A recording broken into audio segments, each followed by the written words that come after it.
La luna deslumbrante asoma entre los árboles. La oscuridad de la noche lo inunda todo, y una tenue niebla comienza a aparecer. Adéntrate en el bosque, busca el árbol viejo, siéntate a su lado.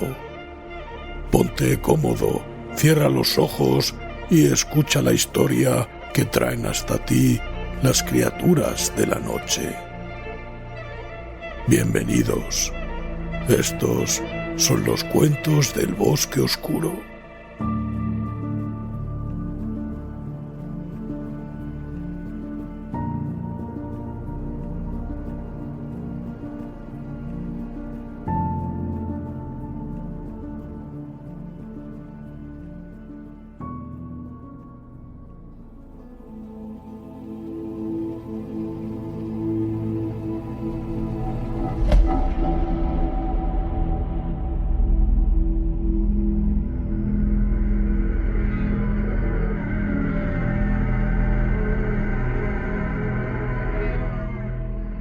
El hundimiento de la casa User,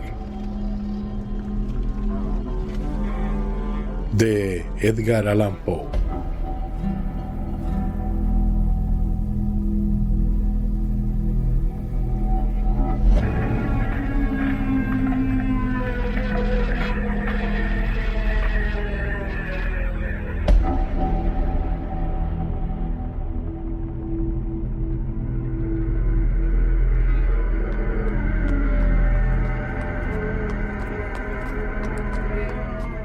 Su corazón es un laúd colgado.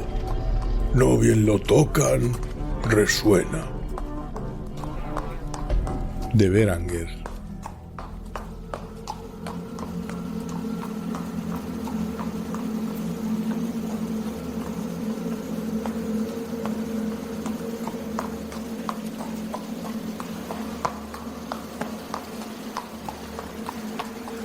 Durante un día entero de otoño, oscuro, sombrío, silencioso, en que las nubes se cernían pesadas y opresoras en los cielos, había yo cruzado solo, a caballo, a través de una extensión singularmente monótona de campiña, y al final me encontré, cuando las sombras de la noche se extendían, a la vista de la melancólica casa de User.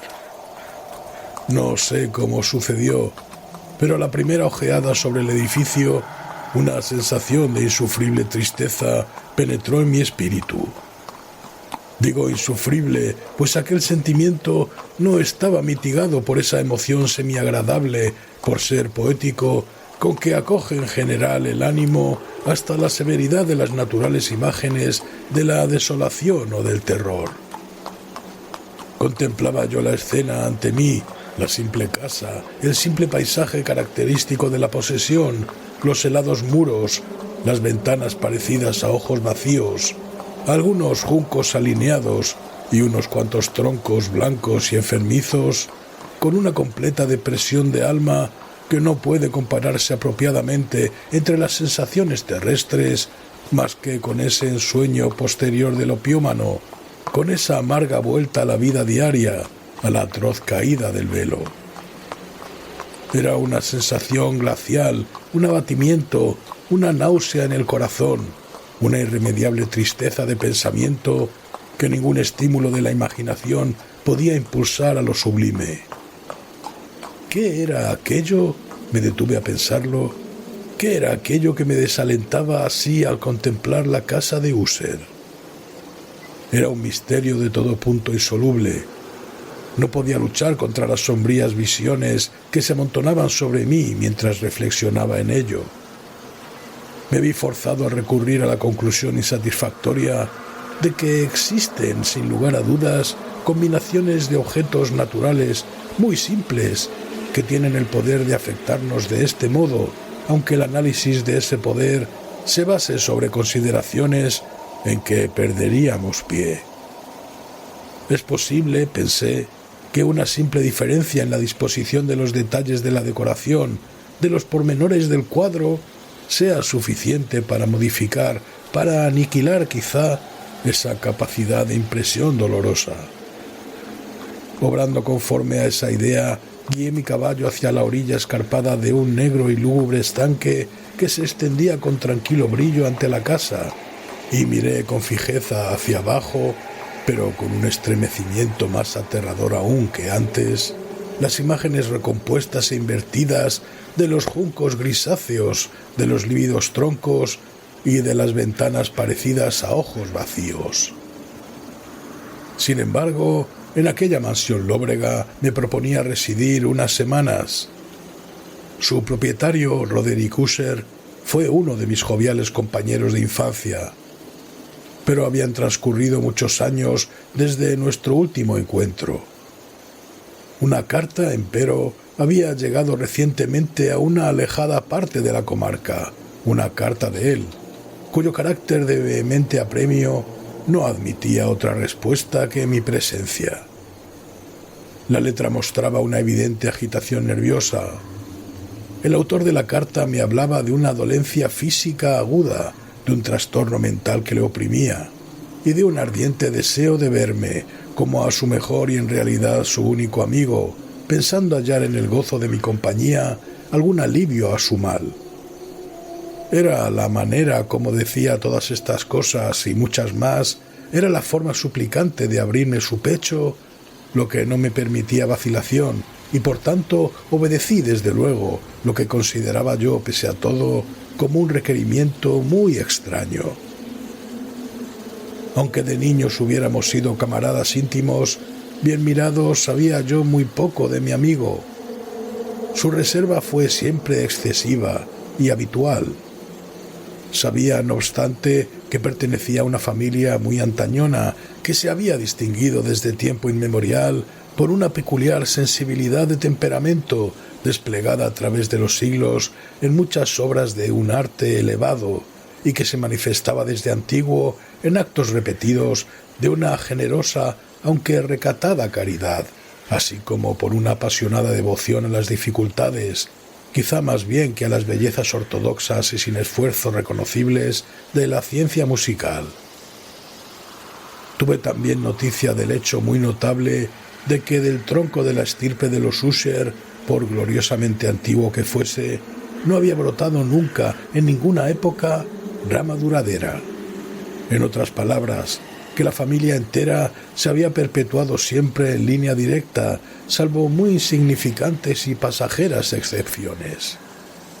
Semejante deficiencia, pensé, mientras revisaba en mi imaginación la perfecta concordancia de aquellas aserciones con el carácter proverbial de la raza, y mientras reflexionaba en la posible influencia que una de ellas podía haber ejercido en una larga serie de siglos sobre la otra, ¿era acaso aquella ausencia de rama colateral y de consiguiente transmisión directa de padre a hijo del patrimonio del nombre lo que había a la larga identificado también a los dos, uniendo el título originario de la posesión a la arcaica y equívoca denominación de Casa de Usher, denominación empleada por los lugareños que parecía juntar en su espíritu la familia y la casa solariega? Ya he dicho que el único efecto de mi experiencia un tanto pueril, contemplar abajo el estanque, fue hacer más profunda aquella primera impresión. No puedo dudar que la conciencia de mi acrecida superstición, ¿por qué no definirla así?, sirvió para acelerar aquel crecimiento. Tal es, lo sabía desde larga fecha, la paradójica ley de todos los sentimientos basados en el terror. Y aquella fue, tal vez, la única razón que hizo, cuando mis ojos desde la imagen del estanque se alzaron hacia la casa misma, que brotase en mi mente una extraña visión, una visión tan ridícula en verdad, que si hago mención de ella es para demostrar la viva fuerza de las sensaciones que me oprimían. Mi imaginación había trabajado tanto que creía realmente que en torno a la casa y la posesión enteras flotaba una atmósfera peculiar, así como en las cercanías más inmediatas. Una atmósfera que no tenía afinidad con el aire del cielo, sino que emanaba de los enfermizos árboles, de los muros grisáceos y del estanque silencioso. Un vapor pestilente y místico, opaco, pesado, apenas discernible, de tono plomizo. Sacudí de mi espíritu lo que no podía ser más que un sueño y examiné más minuciosamente el aspecto real del edificio. Su principal característica parecía ser la de una excesiva antigüedad. La decoloración ocasionada por los siglos era grande. Menudos hongos se esparcían por toda la fachada, tapizándola con la fina trama de un tejido desde los tejados. Por cierto que todo aquello no implicaba ningún deterioro extraordinario. No se había desprendido ningún trozo de la mampostería y parecía existir una violenta contradicción entre aquella todavía perfecta adaptación de las partes y el estado especial de las piedras desmenuzadas. Aquello me recordaba mucho la espaciosa integridad de esas viejas maderas labradas que han dejado pudrir durante largos años en alguna olvidada cueva, sin contacto con el soplo del aire exterior. Aparte de este indicio de ruina extensiva, el edificio no presentaba el menor síntoma de inestabilidad. ¿Acaso la mirada de un observador minucioso hubiera descubierto una grieta apenas perceptible que, extendiéndose desde el tejado de la fachada, se abría paso, bajando en zigzag por el muro, e iba a perderse en las tétricas aguas del estanque? Observando estas cosas, seguí a caballo un corto terraplén hacia la casa. Un lacayo que esperaba cogió mi caballo y entré por el arco gótico del vestíbulo. Un criado de furtivo andar me condujo desde allí, en silencio, a través de muchos corredores oscuros e intrincados, hacia el estudio de su amo. Muchas de las cosas que encontré en mi camino contribuyeron, no sé por qué, a exaltar esas vagas sensaciones de que he hablado antes. Los objetos que me rodeaban, las molduras de los techos, los sombríos tapices de las paredes, la negrura de ébano de los pisos y los fantasmagóricos trofeos de armas que tintineaban con mis zancadas, eran cosas muy conocidas para mí, a las que estaba acostumbrado desde mi infancia, y aunque no vacilase en reconocerlas todas como familiares, me sorprendió lo insólitas que eran las visiones que aquellas imágenes ordinarias despertaban en mí. En una de las escaleras me encontré al médico de la familia. Su semblante, pensé, mostraba una expresión mezcla de baja astucia y de perplejidad. Me saludó con azaramiento y pasó. El criado abrió entonces una puerta y me condujo a presencia de su señor. La habitación en que me hallaba era muy amplia y alta. Las ventanas, largas, estrechas y ojivales, estaban a tanta distancia del negro piso de roble que eran en absoluto inaccesibles desde dentro. Débiles rayos de una luz roja abríanse paso a través de los cristales enrejados, dejándolo bastante en claro los principales objetos de alrededor. La mirada, empero, luchaba en vano por alcanzar los rincones lejanos de la estancia o los entrantes del techo abovedado y con artesones. Oscuros tapices colgaban de las paredes. El mobiliario general era excesivo, incómodo, antiguo y deslucido. Numerosos libros e instrumentos de música yacían esparcidos en torno, pero no bastaban para dar vitalidad alguna a la escena.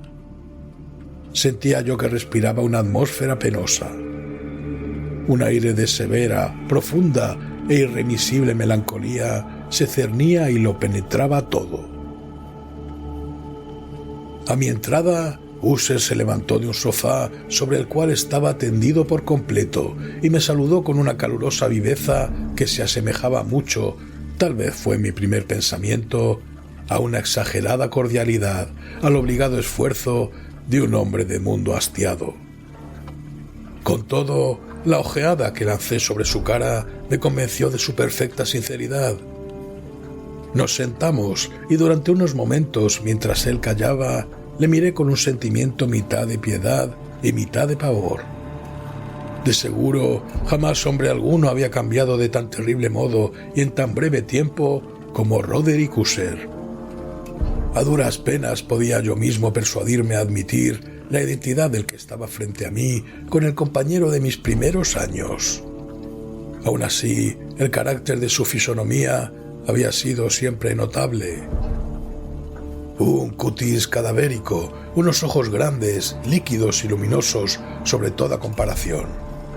Unos labios algo finos y muy pálidos, pero de una curva incomparablemente bella.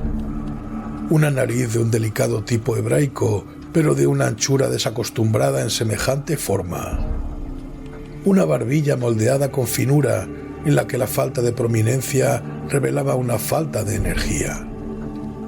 El cabello, que por su tenuidad suave parecía tela de araña. Estos rasgos, unidos a un desarrollo frontal excesivo, componían en conjunto una fisonomía que no era fácil de olvidar.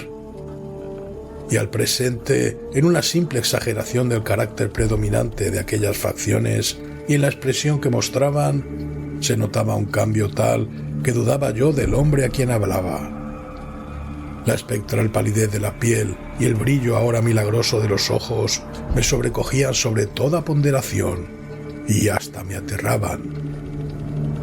Además, había él dejado crecer su sedoso cabello sin preocuparse, y como aquel tejido arácneo flotaba más que caía en torno a la cara, no podía yo, ni haciendo un esfuerzo, relacionar aquella expresión arabesca con idea alguna de simple humanidad.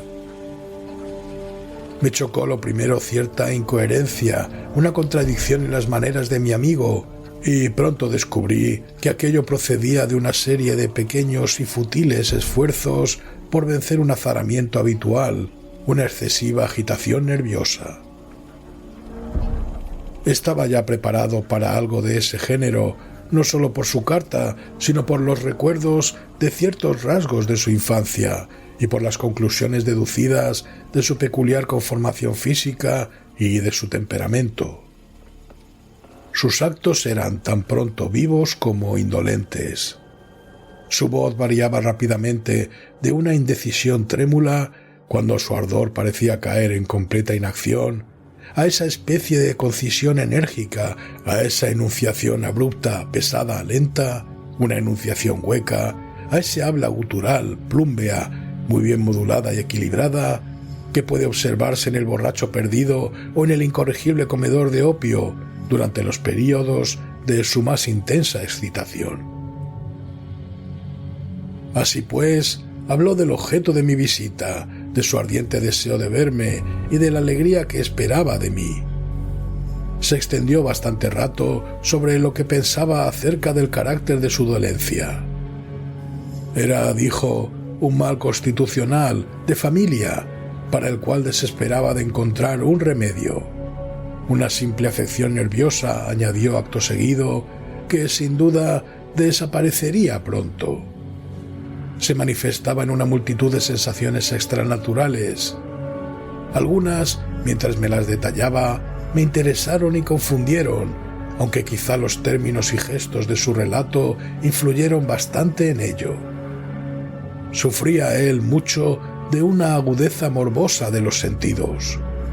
Solo toleraba los alimentos más insípidos. Podía usar no más que prendas de cierto tejido. Los aromas de todas las flores le sofocaban. Una luz incluso débil atormentaba sus ojos, y exclusivamente algunos sonidos peculiares, los de los instrumentos de cuerda, no le inspiraban horror. Vi que era el esclavo forzado de una especie de terror anómalo. «Moriré», dijo. «Debo morir de esta lamentable locura. Así y así y no de otra manera debo morir.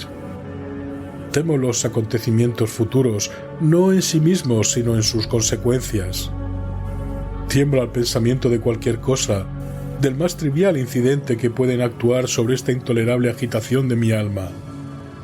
Siento verdadera aversión al peligro, excepto en su efecto absoluto, el terror. En tal estado de excitación, en tal estado lamentable, presiento que antes o después llegará un momento en que han de abandonarme a la vez la vida y la razón, en alguna lucha con el horrendo fantasma, con el miedo». Supe también a intervalos, por insinuaciones interrumpidas y ambiguas, otra particularidad de su estado mental. Estaba él encadenado por ciertas impresiones supersticiosas relativas a la mansión donde habitaba, de la que no se había atrevido a salir desde hacía muchos años, relativas a una influencia cuya supuesta fuerza expresaba en términos demasiado sombríos para ser repetidos aquí. Una influencia que algunas particularidades en la simple forma y materia de su casa solariega habían, a costa de un largo sufrimiento, decía él, logrado sobre su espíritu un efecto que lo físico de los muros y de las torres grises y del oscuro estanque en que todo se reflejaba había al final creado sobre lo moral de su existencia. Admitía él, no obstante, aunque con vacilación, que gran parte de la especial tristeza que le afligía podía atribuirse a un origen más natural y mucho más palpable, a la cruel y ya antigua dolencia, a la muerte sin duda cercana de una hermana tiernamente amada. Su sola compañera durante largos años, su última y única parienta en la tierra. Su fallecimiento, dijo él con una amargura que no podré nunca olvidar, me dejará a mí, el desesperanzado, el débil, como el último de la antigua raza de los Usher. Mientras hablaba, Lady Madeleine, así se llamaba, pasó por la parte más distante de la habitación y, sin fijarse en mi presencia, desapareció. La miré con un enorme asombro no desprovisto de terror y, sin embargo, me pareció imposible darme cuenta de tales sentimientos. Una sensación de estupor me oprimía conforme mis ojos seguían sus pasos que se alejaban. Cuando al fin se cerró una puerta tras ella, mi mirada buscó instintivamente la cara de su hermano, pero él había hundido el rostro en sus manos y solo pude observar que una palidez mayor que la habitual se había extendido sobre los descarnados dedos, a través de los cuales goteaban abundantes lágrimas apasionadas. La enfermedad de Lady Madeleine había desconcertado largo tiempo las ciencias de sus médicos. Una apatía constante, un agotamiento gradual de su persona y frecuentes, aunque pasajeros, ataques de carácter cataléptico parcial eran el singular diagnóstico. Hasta entonces había ella soportado con firmeza la carga de su enfermedad, sin resignarse por fin a aguardar cama. Pero al caer la tarde de mi llegada a la casa, sucumbió, como su hermano me dijo por la noche, con una inexpresable agitación, al poder postrador del mal, y supe que la mirada que yo le había dirigido sería probablemente la última, que no vería ya nunca más a aquella dama, viva al menos. En varios días consecutivos no fue mencionado su nombre ni por Usher ni por mí, y durante ese periodo hice esfuerzos ardosos para aliviar la melancolía de mi amigo. Pintamos y leímos juntos, o si no, escuchaba yo como un sueño sus fogosas improvisaciones en su elocuente guitarra. Y así, a medida que una intimidad cada vez más estrecha me admitía con mayor franqueza en las reconditeces de su alma, percibía yo más amargamente la inutilidad de todo esfuerzo para alegrar un espíritu cuya negrura, como una cualidad positiva que le fuese inherente, derramaba sobre todos los objetos del universo moral o físico una irradiación incesante de tristeza. Conservaré siempre el recuerdo de muchas horas solemnes que pasé solo con el dueño de la casa de Usher. A pesar de todo, intentaría en balde expresar el carácter exacto de los estudios o de las ocupaciones en que me complicaba o cuyo camino me mostraba. Una idea ardiente, elevada, enfermiza, arrojaba su luz sulfúrea por doquiera. Sus largas improvisaciones fúnebres resonarán siempre en mis oídos. Entre otras cosas, recuerdo dolorosamente cierta singular perversión amplificada del aria impetuosa del último vals de Weber. En cuanto a las pinturas que incubaba su laboriosa fantasía, que llegaba trazo a trazo a una vaguedad que me hacía estremecer con mayor conmoción, pues temblaba sin saber por qué. En cuanto a aquellas pinturas, de imágenes tan vivas que las tengo aún ante mí, en vano intentaría yo extraer de ellas la más pequeña parte que pudiese estar contenida en el ámbito de las simples palabras escritas. Por la completa sencillez, por la desnudez de sus dibujos, inmovilizaba y sobrecogía la atención. Si alguna vez un mortal pintó una idea, ese mortal fue Roderick Usher. Para mí, al menos, en las circunstancias que me rodeaban, de las puras abstracciones que el hipocondríaco se ingeniaba en lanzar sobre su lienzo, se alzaba un terror intenso, intolerable, cuya sombra no he sentido nunca en la contemplación de los sueños, sin duda refulgentes, aunque demasiado concretos, de Fuseli. Una de las concepciones fantasmagóricas de mi amigo, en que el espíritu de abstracción no participaba con tanta rigidez, puede ser esbozada, aunque apenas, con palabras. Era un cuadrito que representaba el interior de una cueva o túnel intensamente largo y rectangular, de muros bajos, lisos, blancos y sin interrupción ni adorno. Ciertos detalles accesorios del dibujo servían para hacer comprender la idea de que aquella excavación estaba a una profundidad excesiva bajo la superficie de la tierra. No se veía ninguna salida a lo largo de su vasta extensión, ni se divisaba antorcha u otra fuente artificial de luz, y sin embargo una oleada de rayos intensos rodaba de parte a parte, bañándolo todo en un lívido e inadecuado esplendor. Acabo de hablar de ese estado morboso del nervio auditivo que hacía toda música intolerable para el paciente, excepto ciertos efectos de los instrumentos de cuerda. Eran quizá los límites estrechos en los cuales se había confinado él mismo al tocar la guitarra los que habían dado en gran parte aquel carácter fantástico a sus interpretaciones. Pero en cuanto a la férvida facilidad de sus impromptus, no podía uno darse cuenta así. Tenían que ser, y lo eran, en las notas lo mismo que en las palabras de sus fogosas fantasías, pues él las acompañaba a menudo con improvisaciones verbales rimadas, el resultado de ese intenso recogimiento, de esa concentración mental a los que he aludido antes y que se observan solo en los momentos especiales de la más alta excitación artificial. Recuerdo bien las palabras de una de aquellas rapsodias. Me impresionó acaso más fuertemente cuando él me la dio, porque bajo su sentido interior o místico me pareció percibir por primera vez que Usher tenía plena conciencia de su estado, que sentía cómo su sublime razón se tambaleaba sobre su trono. Aquellos versos, titulados El Palacio Hechizado, eran poco más o menos, si no al pie de la letra, los siguientes. En el más verde de nuestros valles, habitado por los ángeles buenos, antaño un bello y majestuoso palacio, un radiante palacio, alzaba su frente. En los dominios del rey pensamiento, allí se elevaba. Jamás un serafín desplegó el ala sobre un edificio la mitad de bello. Banderas amarillas, gloriosas doradas, sobre su remate flotaban y ondeaban. Todo esto sucedía hace muchísimo tiempo.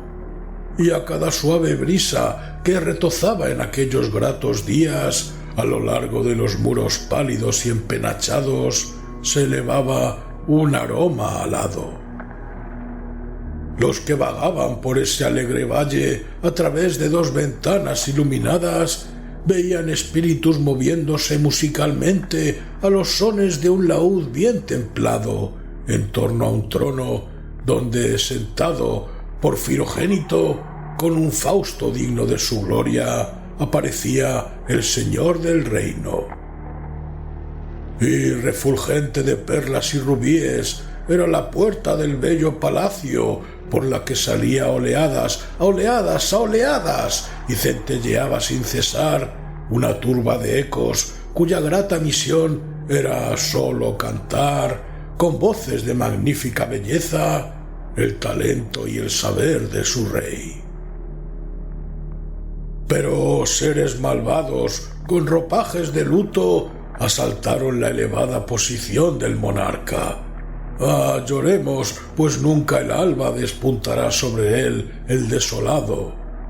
Y en torno a su mansión, la gloria que rojeaba y florecía es sólo una historia oscuramente recordada de las viejas edades sepultadas.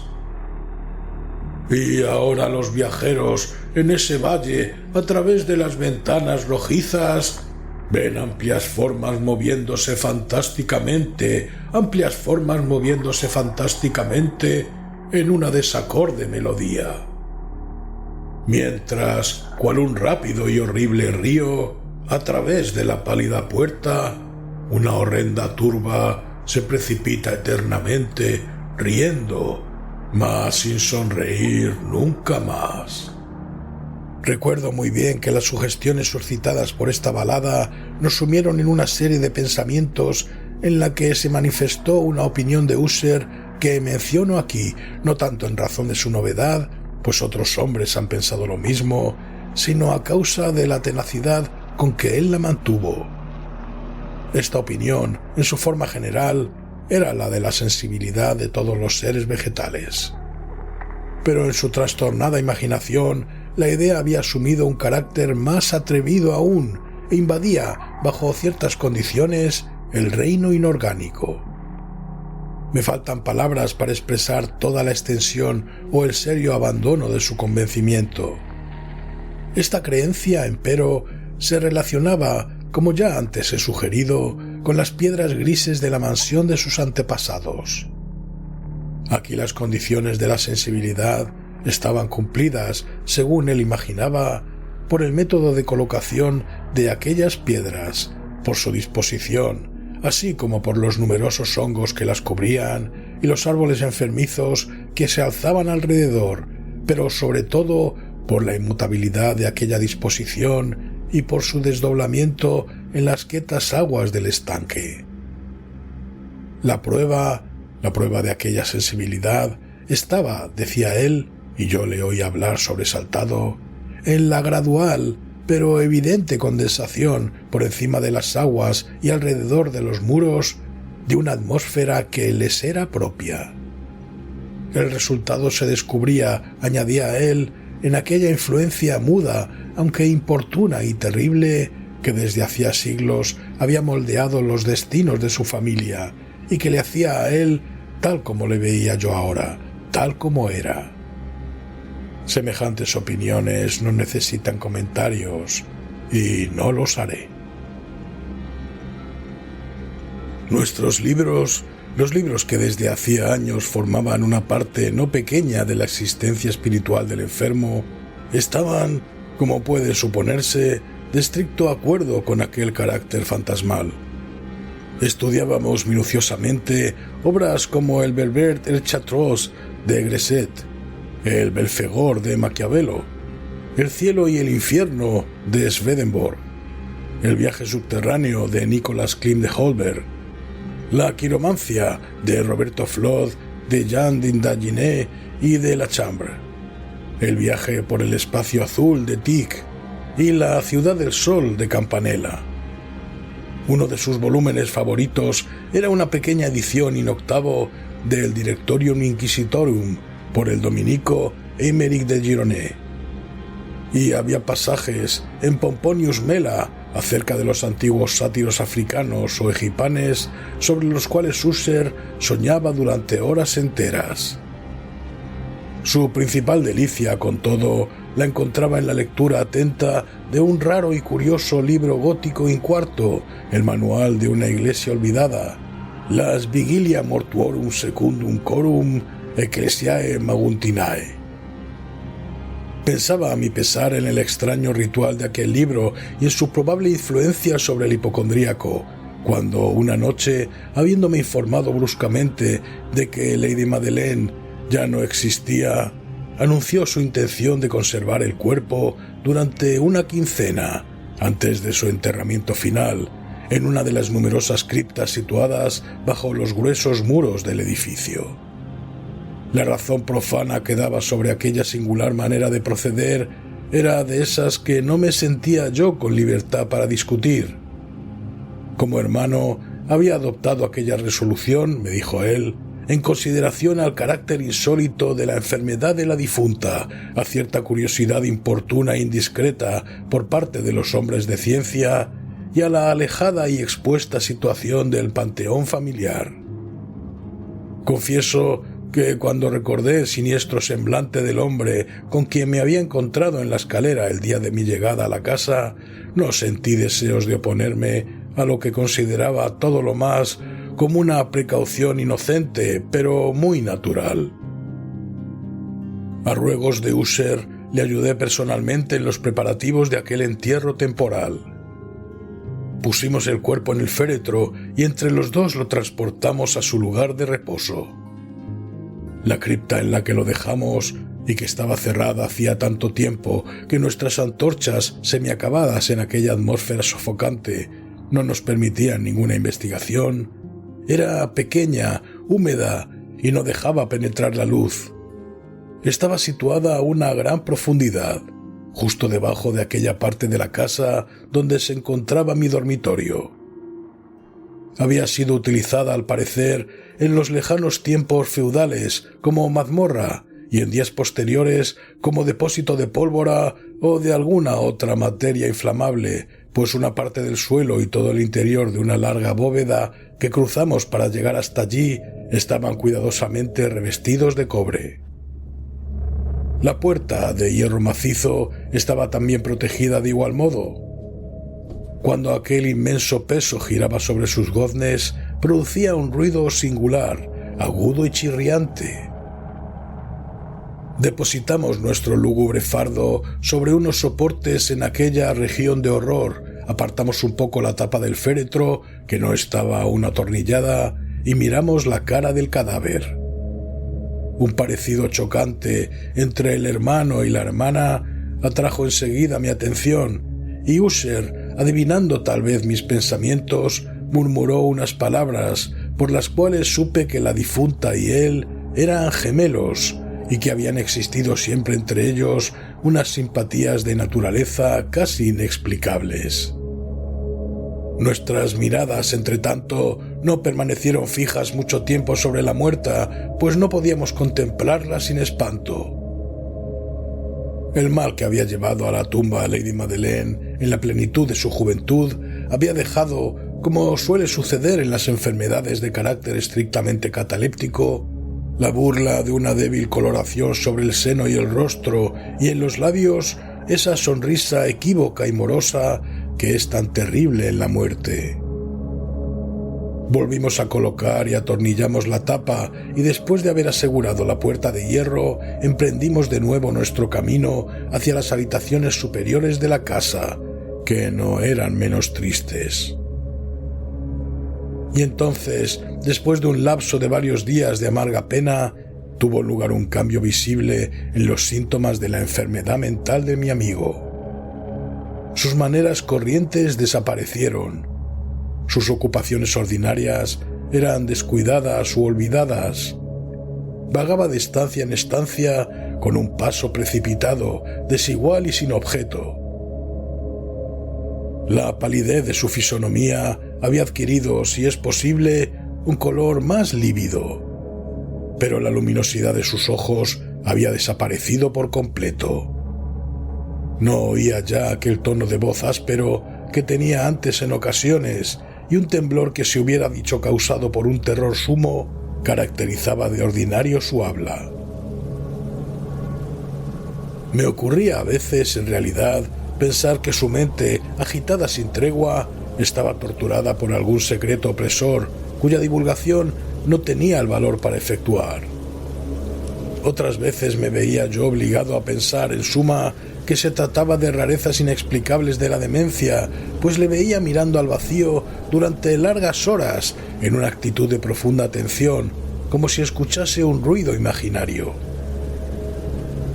No es de extrañar que su estado me aterrase, que incluso sufriese yo su contagio. Sentía deslizarse dentro de mí, en una gradación lenta pero segura, la violenta influencia de sus fantásticas, aunque impresionantes supersticiones. Fue en especial una noche, la 7ª o la 8ª, desde que depositamos a Lady Madeleine en la mazmorra, antes de retirarnos a nuestros lechos, cuando experimenté toda la potencia de tales sensaciones. El sueño no quería acercarse a mi lecho mientras pasaban y pasaban las horas. Intenté buscar un motivo al nerviosismo que me dominaba. Me esforcé por persuadirme de que lo que sentía era debido, en parte al menos, a la influencia trastornadora del mobiliario opresor de la habitación, a los sombríos tapices desgarrados que, atormentados por las ráfagas de una tormenta que se iniciaba, vacilaban de un lado a otro sobre los muros y crujían penosamente en torno a los adornos del lecho. Pero mis esfuerzos fueron inútiles.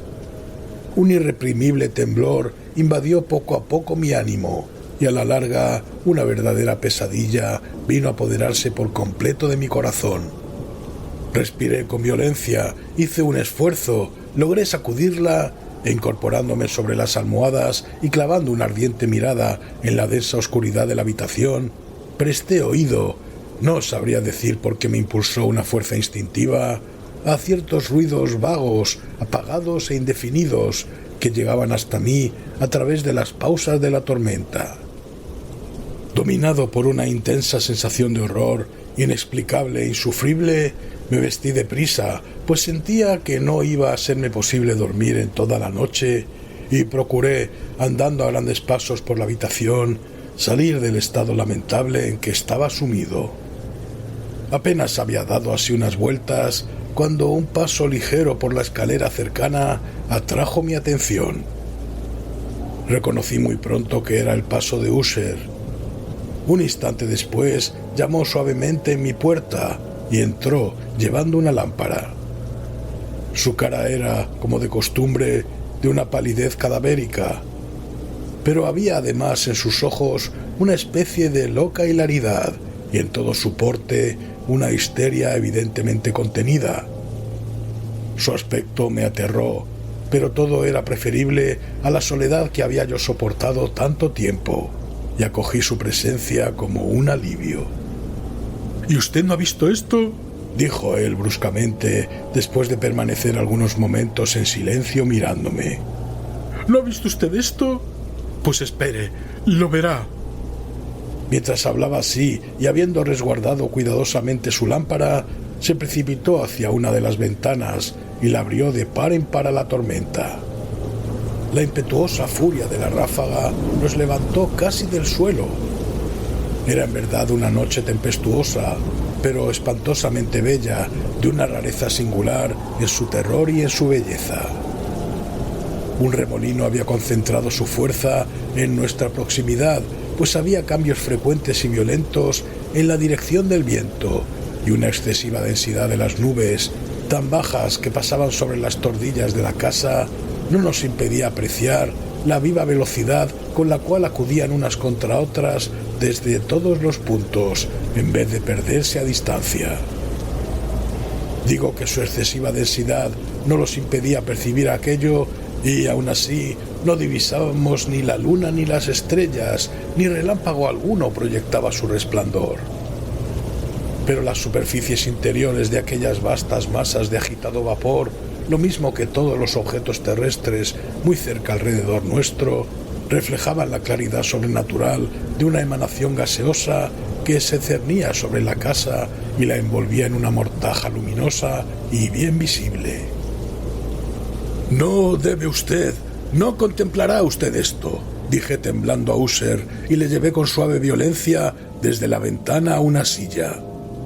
«Esas apariciones que le trastornan son simples fenómenos eléctricos, nada raros, o puede que tengan su horrible origen en los fétidos miasmas del estanque.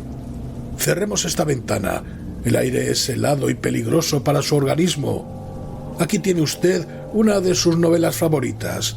Leeré y usted escuchará, y así pasaremos esta terrible noche juntos».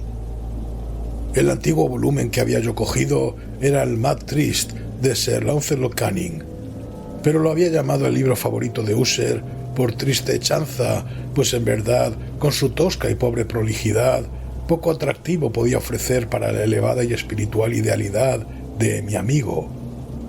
Era, sin embargo, el único libro que tenía inmediatamente a mano, y me entregué a la vaga esperanza de que la excitación que agitaba al hipocondríaco podría hallar alivio, pues la historia de los trastornos mentales está llena de anomalías semejantes, hasta en la exageración de las locuras que iba yo a leerle. A juzgar por el gesto de predominante y ardiente interés con que escuchaba o aparentaba escuchar las frases de la narración, hubiese podido congratularme del éxito de mi propósito.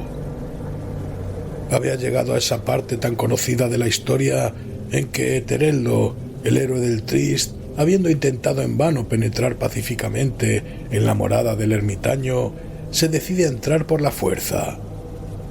Aquí, como se recordará, dice lo siguiente la narración. Y Etereldo, que era por naturaleza de valeroso corazón y que ahora sentíase además muy fuerte, gracias a la potencia del vino que había bebido, no esperó más tiempo para hablar con el ermitaño, quien tenía de veras el ánimo propenso a la obstinación y a la malicia. Pero sintiendo la lluvia sobre sus hombros y temiendo el desencadenamiento de la tempestad, levantó su maza y con unos golpes abrió pronto un camino a través de las tablas de la puerta a su mano enguantada de hierro. Y entonces, tirando con ella vigorosamente hacia sí, hizo crujir, hundirse y saltar todo en pedazos, de tal modo que el ruido de la madera seca y sonando a hueco repercutió de una parte a otra de la selva. Al final de esta frase me estremecí e hice una pausa, pues me había parecido, aunque pensé enseguida que mi excitada imaginación me engañaba, que de una parte muy alejada de la mansión llegaba confuso a mis oídos un ruido que se hubiera dicho, a causa de su exacta semejanza de tono, el eco, pero sofocado y sordo ciertamente, de aquel ruido real de crujido y de arrancamiento descrito con tanto detalle por Sir Launcelot.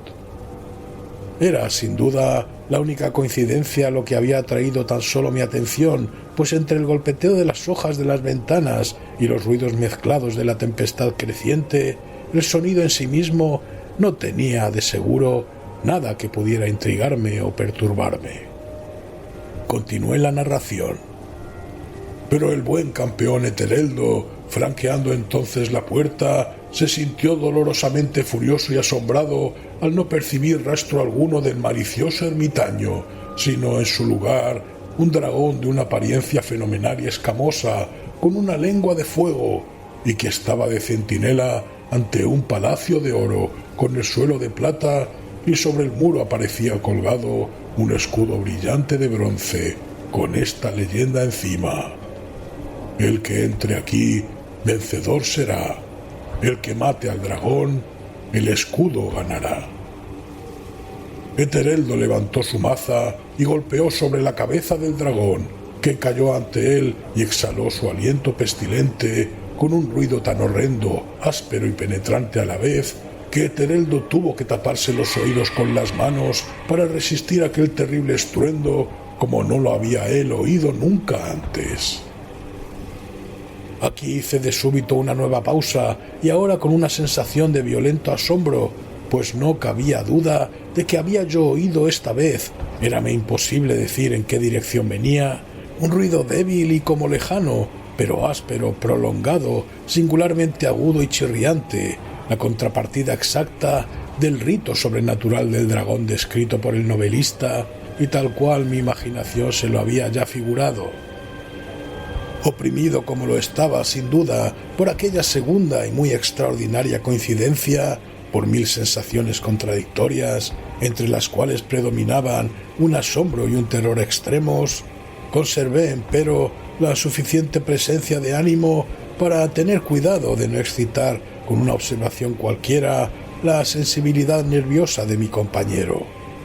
No estaba seguro en absoluto de que él hubiera notado los ruidos en cuestión siquiera, A no dudar, una extraña alteración habíase manifestado desde hacía unos minutos en su actitud. De su posición primera enfrente de mí, había él hecho girar gradualmente su silla, de modo a encontrarse sentado con la cara vuelta hacia la puerta de la habitación. Así, solo podía yo ver parte de sus rasgos, aunque noté que sus labios temblaban como si dejasen escapar un murmullo inaudible.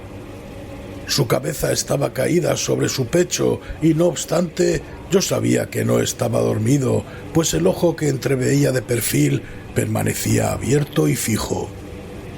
Además, el movimiento de su cuerpo contradecía también aquella idea, pues se balanceaba con suave pero constante y uniforme oscilación. Noté desde luego todo eso y reanudé el relato de Sir Launcelot, que continuaba así. Y ahora el campeón, habiendo escapado de la terrible furia del dragón y recordando el escudo de bronce y que el encantamiento que sobre él pesaba estaba roto, apartó la masa muerta de delante de su camino y avanzó valientemente por el suelo de plata del castillo hacia el sitio del muro de donde colgaba el escudo, el cual en verdad no esperó a que estuviese él muy cerca, sino que cayó a sus pies sobre el pavimento de plata con un pesado y terrible ruido. Apenas habían pasado entre mis labios estas últimas sílabas, y como si en realidad hubiera caído en aquel momento un escudo de bronce pesadamente sobre un suelo de plata, oí el eco claro, profundo, metálico, resonante, si bien sordo en apariencia. Excitado a más no poder, salté sobre mis pies, en tanto que Usher no había interrumpido su balanceo acompasado. Sus ojos estaban fijos ante sí, y toda su fisonomía contraída por una pétrea rigidez. Pero cuando puse la mano sobre su hombro, un fuerte estremecimiento recorrió todo su ser, una débil sonrisa tembló sobre sus labios, y vi que hablaba con un murmullo apagado, rápido y balbuciente, como si no se diera cuenta de mi presencia. Inclinándome sobre él, absorbí al fin el horrendo significado de sus palabras. ¿No oye usted? Sí, yo oigo y he oído. Durante mucho tiempo, muchos minutos, muchas horas, muchos días, he oído, pero no me atrevía. Oh, piedad de mí, mísero desdichado que soy. No me atrevía a hablar. La hemos metido viva en la tumba. ¿No le he dicho que mis sentidos están agudizados?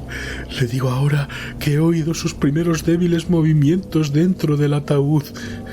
Los he oído hace muchos días, y sin embargo no me atrevía a hablar. Y ahora, esta noche, en el enredo, la puerta del ermitaño rota, el grito de muerte del dragón y el estruendo del escudo. Diga usted mejor el arrancamiento de su féretro y el chirrido de los goznes de hierro de su prisión y su lucha dentro de la bóveda de cobre. Oh, ¿a dónde huir? ¿No estará ella aquí enseguida? ¿No va a aparecer para reprocharme mi precipitación? ¿No he oído su paso en la escalera? ¿No percibo el pesado y horrible latir de su corazón? ¡Insensato! ¡Insensato! Le digo a usted que ella está ahora detrás de la puerta. Y en ese momento se alzó furiosamente de puntillas y aulló sus sílabas como si en aquel esfuerzo exhalase su alma. En el mismo instante, como si la energía sobrehumana de sus palabras hubiese adquirido la potencia de un hechizo, las grandes y antiguas hojas que él señalaba entreabrieron pausadamente sus pesadas mandíbulas de ébano. Era aquello obra de una furiosa ráfaga, pero en el marco de aquella puerta estaba entonces la alta y amortajada figura de Lady Madeleine de Usher.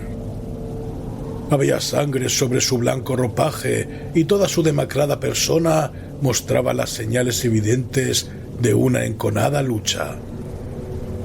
Durante un momento permaneció trémula y vacilante sobre el umbral. Luego, con un grito apagado y quejumbroso, cayó a plomo hacia adelante sobre su hermano y en su violenta y ahora definitiva agonía le arrastró al suelo, ya cadáver y víctima de sus terrores anticipados. Huí de aquella habitación y de aquella mansión horrorizado. La tempestad se desencadenaba aún en toda su furia cuando franqueé la vieja calzada. De pronto, una luz intensa se proyectó sobre el camino y me volví para ver dónde podía brotar claridad tan singular, pues solo tenía a mi espalda la vasta mansión y sus sombras. La irradiación provenía de la luna llena que se ponía entre un rojo de sangre y que ahora brillaba con viveza a través de aquella grieta antes apenas visible y que, como ya he dicho al principio, se extendía zigzagueando desde el tejado del edificio hasta la base. Mientras la examinaba, aquella grieta se ensanchó con rapidez. Hubo de nuevo una impetuosa ráfaga, un remolino. El disco entero del satélite estalló de repente ante mi vista. Mi cerebro se alteró cuando vi los pesados muros desplomarse, partidos en dos. Resonó un largo y tumultuoso estruendo, como la voz de 1000 cataratas, y el estanque profundo y fétido, situado a mis pies, se cerró tétrica y silenciosamente sobre los restos de la casa de User.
Espero que te haya gustado este audio.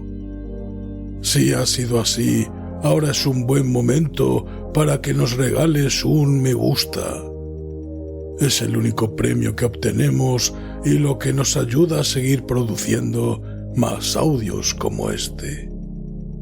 Si te gusta nuestro contenido y quieres recibir aviso de los nuevos audios que vayamos publicando, recuerda que suscribirse a nuestro podcast es totalmente gratuito. Y si lo que quieres es apoyarnos, puedes hacerlo como mecenas. Así tendrás acceso al contenido exclusivo para fans. Para ello, ve a la página principal de nuestro podcast y pulsa en el botón apoyar. Desde Cuentos del Bosque Oscuro, muchas gracias y que disfrutes de unas delirantes pesadillas.